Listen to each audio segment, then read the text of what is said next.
আসসালামু আলাইকুম। FNF world টিভির পক্ষ থেকে জানাই আন্তরিক শুভেচ্ছা ও অভিনন্দন। আমি রুবেল মিয়া আছি আপনাদের সাথে। হঠাৎ করেই কাচ্চি খাওয়ার জন্য চলে গেলাম পুরান ঢাকায় কাচ্চি ডিলাক্সে। কাচ্চি খেতে কে না পছন্দ করে? সবাই কাচ্চি খেতে খুবই পছন্দ করে।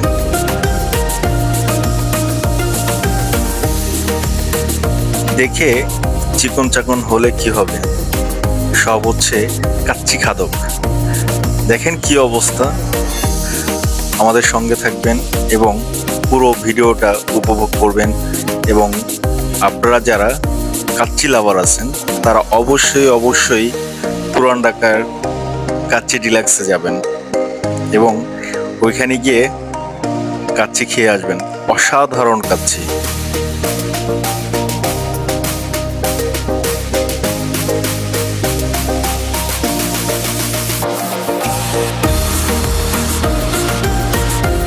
আর বসে থাকতে পারতেছি না, এবার খাওয়া শুরু করতেই হবে। তো এবার আমরা সবাই মিলে খাওয়া শুরু করে দিলাম। ও হ্যাঁ, বলতে ভুলে গিয়েছি, এরকম নতুন নতুন ভিডিও পাওয়ার জন্য এবং খাবারের লোকেশন পাওয়ার জন্য আমার চ্যানেলটি সাবস্ক্রাইব করে রাখবেন, লাইক কমেন্ট শেয়ার করবেন। ধন্যবাদ সবাইকে। ভালো থাকবেন, সুস্থ থাকবেন। আসসালামু আলাইকুম। কেউ ভিডিওটা স্কিপ করবেন না, পুরো ফুল ভিডিওটা দেখে যাবেন।